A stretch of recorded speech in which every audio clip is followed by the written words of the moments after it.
আজ সারা বিশ্বের মুসলমানদেরকে কুরবানি দেওয়া হচ্ছে, শত শত শিশুকে অন্যায়ভাবে হত্যা করা হচ্ছে।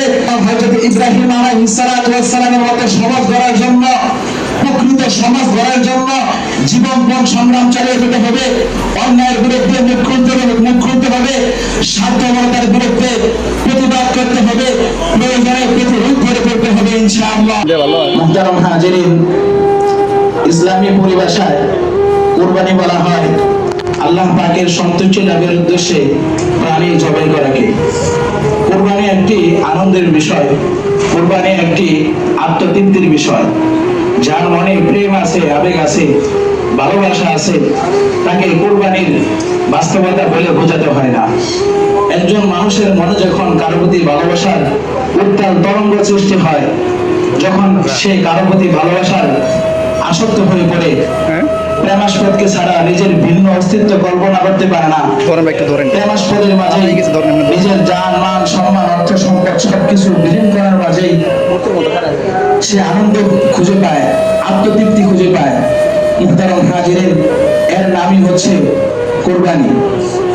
এজন্য আল্লাহ তাআলা পবিত্র কোরআন মাজিদে বলেন, লা ইয়ানালুল্লাহা লুহুমুহা ওয়ালা দিমাউহা ওয়ালাকিন ইয়ানালুহুত তাকওয়া মিনকুম। আল্লাহ তাআলার কাছে তোমাদের কুরবানির পশুর রক্ত গোশত কিছুই পৌঁছে না, বরং পৌঁছে তোমাদের মনের তাকওয়া। সাইয়েদনা হযরত ইব্রাহিম আলাইহিস সালাতু ওয়াস সালাম দীর্ঘ 80 বছর পর আল্লাহ তাআলার কাছে অনেক কান্নাকাটি করার পর আল্লাহ তাআলার কাছে আবেদন করলেন, রব্বি হাবলি মিনাস সালিহিন, হে আমার প্রতিপালক, আমাকে একজন নেককার সন্তান দান করেন। আল্লাহ সুবহানাহু ওয়া তাআলা তার খলিলকে নিরাশ করলেন না। আল্লাহ তাআলা কুরআন মাজিদে ইরশাদ করলেন, ফাবাশশারনাহু বিগুলামিন হালিম, আপনার জন্য সুসংবাদ সহনশীল একজন নেক সন্তানের। অতঃপর সাইয়েদনা ইব্রাহিম আলাইহিস সালাতু ওয়াস সালাম, আল্লাহ তাআলা কুরআন মাজিদে ইরশাদ করলেন, ফালাম্মা বালাগা মাহু সায়া ক্বালা ইয়া বুনাইয়া ইন্নী আরা ফিল মানাম, ছেলে যখন পিতার সাথে চলাফেরা করার বয়সে উপনীত হলো, ছেলে যখন পিতার কাজকর্মে সহযোগিতা করার মতো যোগ্য হলো, তখন আল্লাহ তাআলা চাইলেন তার খলিলের মনের অবস্থা পরীক্ষা করতে। আল্লাহ তাআলা হযরত ইব্রাহিম আলাইহিস সালাতু ওয়াস সালামকে একবার নয়, দুইবার নয়, তিনবার স্বপ্নে দেখাইলেন তার ছেলেকে জবাই করছেন। আর নবীদের স্বপ্ন অবগত হয়ে থাকে, তাই তিনি কোনো দ্বিধাদ্বন্দ্বে না ভেবে মহান আল্লাহ তাআলার প্রতি আনুগত্য ভালোবাসার সুপ্রদর্শনের কঠিন সিদ্ধান্ত নিলেন ছেলেকে জবাই করার। ছেলেকে পরীক্ষা করার জন্য, ছেলেকে সহজ কাজটা সমাধান করার জন্য পরামর্শের শুরুতে সুকৌশলে তিনি ছেলেকে তার সিদ্ধান্ত জানিয়ে দিলেন, ক্বালা ইয়া বুনাইয়া ইন্নী আরা ফিল মানামি আন্নী আযবাহুকা ফানজুর মাযা তারা। ইব্রাহিম আলাইহিস সালাতু ওয়াস সালাম বললেন, হে প্রিয় বৎস, আমি স্বপ্নে দেখেছি আমি তোমাকে জবাই করছি, সুতরাং তুমি তোমার অভিমত বলো।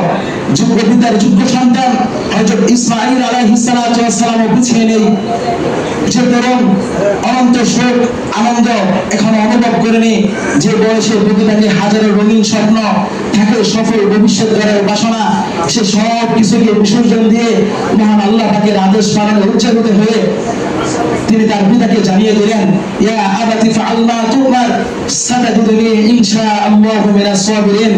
হে পিতা, আপনি কার্যকর করুন, আপনাকে যা নির্দেশ দেওয়া হয়েছে আপনি তা কার্যকর করুন, ইনশাআল্লাহ আমাকে ধৈর্যশীলদের মধ্যে অন্তর্ভুক্ত পাবেন। এরপর পিতা পুত্র যখন একমত হয়ে মহান আল্লাহ তাআলার আদেশ পালনে জবাইয়ের জন্য জবাইয়ের ময়দানে চলে যান, তখন আল্লাহ তাআলা ইরশাদ করলেন, ফালাম্মা আসলামা ওয়া তাল্লাহু লিল জাবিন। অতঃপর ইসমাঈল আলাইহিস সালাতু ওয়াস সালামকে শহীদ করলেন, সরিয়ে দিলেন। পিতা ছেলেকে সরিয়ে দিয়ে ঠান্ডা মাথায় সবকিছু বুঝে শুনে এবার গলায় ছুরি চালানো শুরু করলেন। মহান প্রভু দেখে নিলেন যে তার খলিল পরীক্ষায় প্রথম বিভাগে প্রথম স্থান অধিকার করেছে। পৃথিবীর ইতিহাসে এক মর্মস্পর্শী ইতিহাস রচনা করেছেন, যা ত্যাগ ও দীক্ষার ইতিহাসকে চির উন্নত করেছে, চির মহিয়ান করেছে।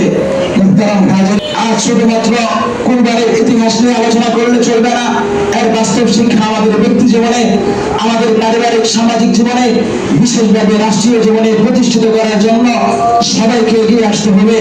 কেননা আজ সারা বিশ্বের মুসলমানদেরকে কুরবানি দেওয়া হচ্ছে, শত শত শিশুকে অন্যায়ভাবে হত্যা করা হচ্ছে। দেশের মাটি মুসলমানদের রক্তে রঞ্জিত হচ্ছে। তাই প্রত্যেকের জীবনে নবীগণের ইতিহাস হযরত ইসমাঈল আলাইহিস সালাতু ওয়াস সালামের জীবন থেকে শিক্ষা গ্রহণ করতে হবে এবং ঘোষণা করতে হবে, কুল ইন্না সলাতি ওয়া নুসুকি ওয়া মাহইয়ায়া ওয়া মামাতি লিল্লাহি রাব্বিল আলামিন। হে নবী, আপনি বলে দিন, নিঃসন্দেহে আমার নামাজ, আমার কুরবানি, আমার জান মাল সবকিছু একমাত্র বিশ্বের প্রতিপালক আল্লাহ তাআলার জন্য, আল্লাহ তাআলার জন্য। ঠিক কিনা?